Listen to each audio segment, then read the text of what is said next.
જય સ્વામિનારાયણ. ધોરણ 12 કોમર્સ, વિષય ઇંગ્લિશ. વિદ્યાર્થી મિત્રો, આપણે છેલ્લા 2 વિડીયોથી સિન્થેસિસની ચર્ચા કરીએ છીએ. આજે આપણે સિમ્પલ સેન્ટેન્સ પૂરા કરી અને કમ્પાઉન્ડ સેન્ટેન્સ વિશે ચર્ચા કરીશું કે કમ્પાઉન્ડ સેન્ટેન્સ કેવી રીતે જોડવા. તો 2 વિડીયોની અંદર સિમ્પલ સેન્ટેન્સ વિશે જે પણ લખાયું એ બધું મોઢે કરજો. અને આજે આપણે કમ્પાઉન્ડ સેન્ટેન્સ વિશે ચર્ચા કરીશું. કમ્પાઉન્ડ સેન્ટેન્સને ગુજરાતીમાં સંયુક્ત વાક્ય કહેવાય. શું કહેવાય મિત્રો? સંયુક્ત વાક્ય. તો આ સંયુક્ત વાક્યને કેવી રીતે જોડવું, તો એમાં શબ્દો આપ્યા છે, તો બધા શબ્દો વિશે ડિસ્કસ કરીએ. તો સૌથી પહેલાં and, but, or, otherwise, yet, either or, neither nor,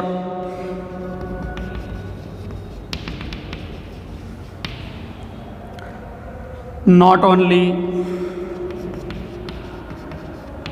but also, both,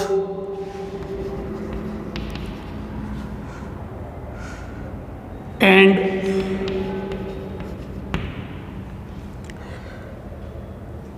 જેવા સંયોજક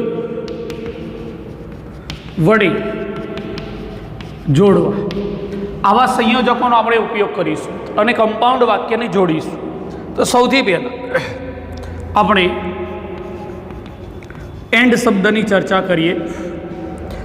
એન્ડ અને અથવા અને પછી, એનો મતલબ થાય અને અથવા અને પછી એટલે એના પછી. તો 2 પ્રકારના અર્થ નામ, વિશેષણ, ક્રિયા, વિશેષણ કે ક્રિયાને જોડવા માટે એન્ડ વપરાય છે. તો કોઈ પણ 2 સમાન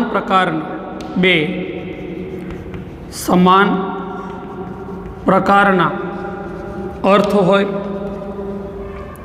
નામ હોય, કર્તા હોય, વિશેષણ હોય, ક્રિયાપદ હોય,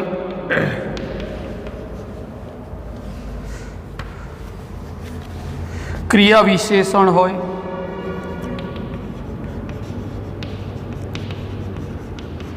વગેરે જોડવા માટે એન્ડ શબ્દનો ઉપયોગ થાય છે. મિત્રો, નોટબુકની અંદર લખી નાખો કમ્પાઉન્ડ સેન્ટેન્સ, સંયુક્ત વાક્ય and, but, or, otherwise, yet વગેરેથી જોડી શકાય. મિત્રો, તો આના વિશે આપણે ડિસ્કસ કરીશું. હવે એન્ડવાળું વાક્ય લખીએ. Ajay is clever, Vijay is clever. Ajay is clever, Vijay is clever. હવે અહીંયા બંને ક્લેવર છે એટલે ક્લેવર નીકળી જશે. અહીંયા આવું વાક્ય બનશે. Ajay and Vijay, Ajay and Vijay are clever. 2 નામ થાય એટલે આર ક્લેવર. આ રીતે આપણે કર્તાને જોડવા માટે પણ એન્ડ શબ્દનો ઉપયોગ કરીશું. લખી નાખો ફટાફટ, ત્યાર પછી આપણે આગળ જઈએ.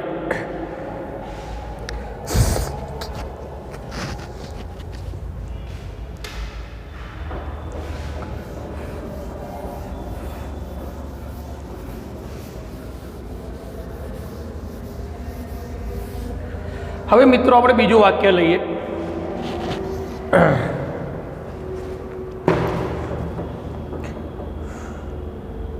નિધિ bought mangoes. Nidhi bought mangoes.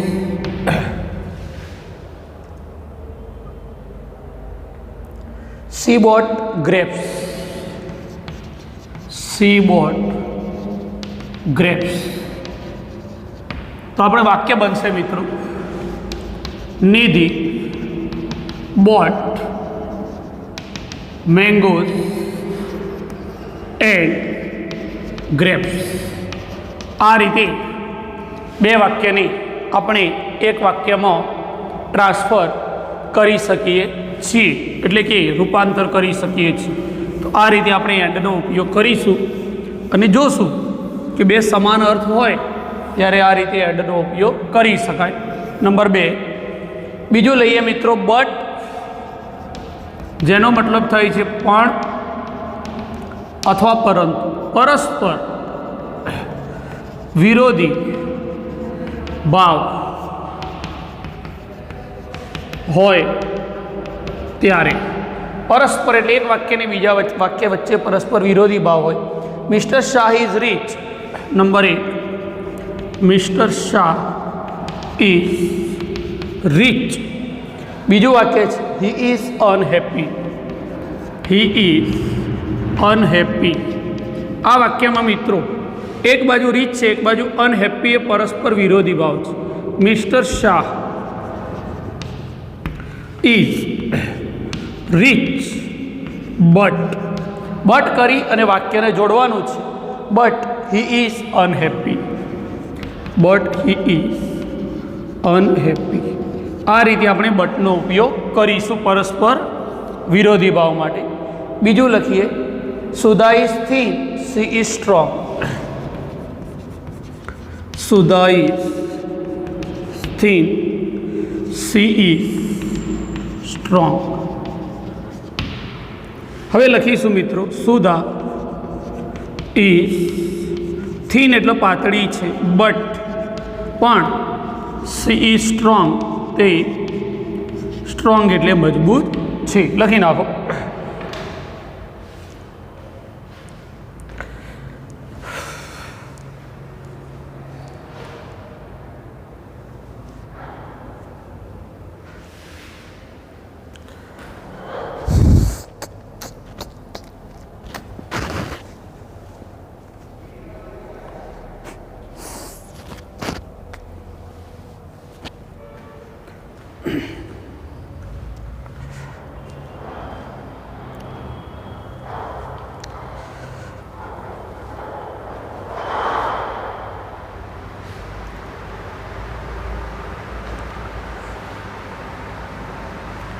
ચલો લખાઈ ગયું મિત્રો. હવે આપણે આગળ લઈએ બટ પછી ત્રીજો ઉપયોગ.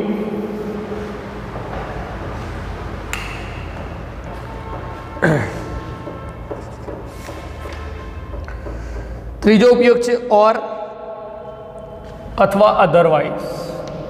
ઓર કે અથવા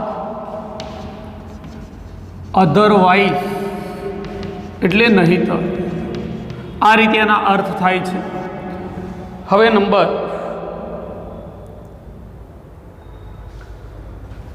કોઈ વિકલ્પ સૂચવવા માટે, કોઈ વિકલ્પ સૂચવવા માટે ઓર અથવા અધરવાઇઝનો ઉપયોગ થાય છે. Nayan is right, Naina is right. Nayan is right, Naina is right. અહીંયા રાઈટ રાઈટ શબ્દ બે છે મિત્ર, પણ કોણ રાઈટ છે કહ્યું નથી. તો આઈધર શબ્દ પણ વાપરી શકાય અથવા નયન ઓર નૈના. નયન ઓર નૈના ઇઝ રાઈટ. બંનેમાંથી એક રાઈટ છે, બંને રાઈટ નથી. કાં તો નયન, આપણે ગુજરાતીમાં કાં તો શબ્દ બહુ બોલીએ છીએ કે કાં તો નયન કાં તો નૈના રાઈટ છે. ત્યાર પછી બીજું વાક્ય લઈએ મિત્રો. બીજું વાક્ય છે seat silently get out of my class. Seat silently get out of my class. આનો મતલબ થાય છે કે શાંતિથી બેસો અથવા બહાર જાઓ. Seat silently or get out. Seat silently or get out of my class. મારા ક્લાસમાંથી બહાર જાઓ. હવે મિત્રો આપણે ઓરના બે વાક્ય લખાયા. હવે આપણે ચોથો નંબર લઈએ અને ચોથો નંબર છે ધેરફોર અને સો. ધેરફોર અને સો જેનું ગુજરાતી થાય છે તેથી.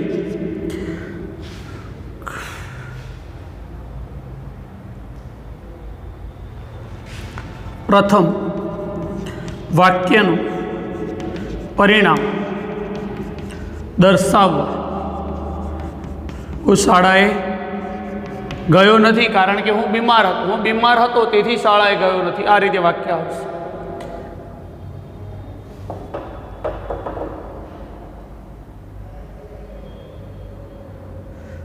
Fortuner car is very costly.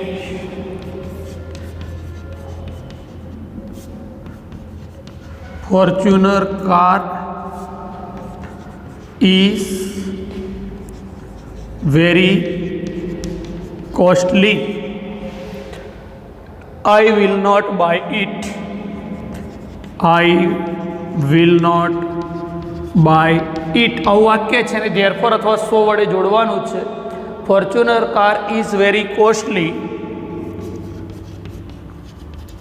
Fortuner car is very costly, so I will not buy it. Fortuner car મોંઘી છે તેથી હું ખરીદી શકું એમ નથી. એટલે તેથી શબ્દ લખવા માટે આપણે આવું વાક્ય લખી શકીએ છીએ. હવે આગળ બીજું વાક્ય લખીએ.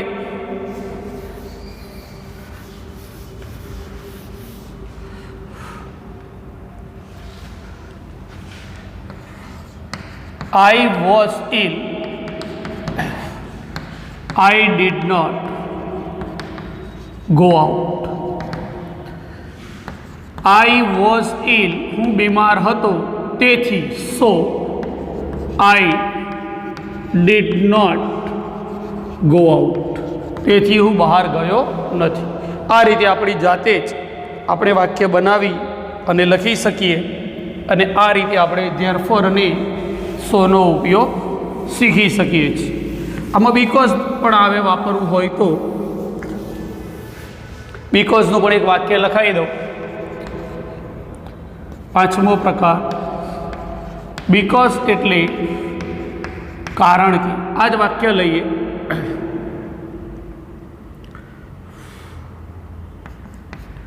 I did not go to school. I was ill. આ વાક્યને આપણે જોડવું છે. I did not go to school because I was ill. આ રીતે પણ આપણે બીકોઝ વડે વાક્ય જોડી શકીએ. ધેરફોરનો વિરોધી શબ્દ બીકોઝ છે એટલે કે ધેરફોર એ પરિણામ બતાવે છે જ્યારે બીકોઝ એ કારણ બતાવે છે. તો લખી નાખો મિત્રો.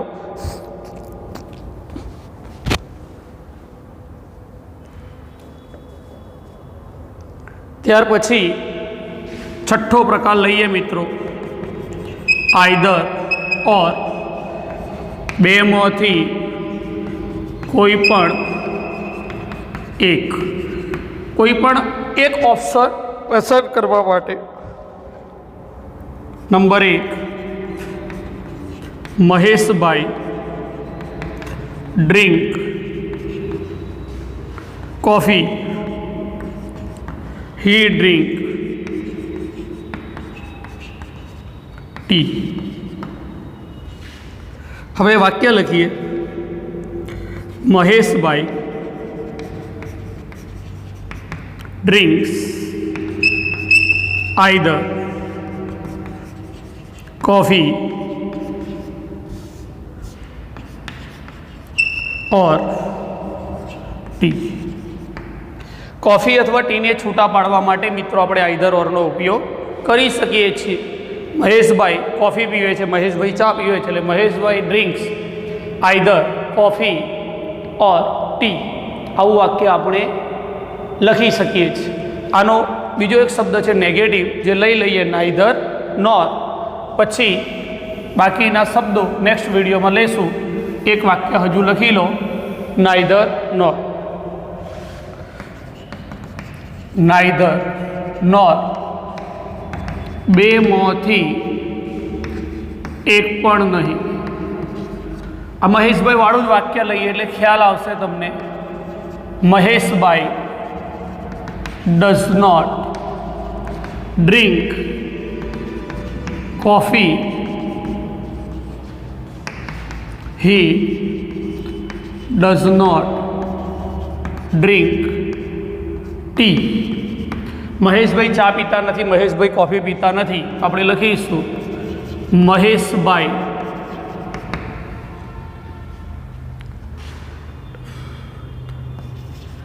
neither drinks, મહેશભાઈ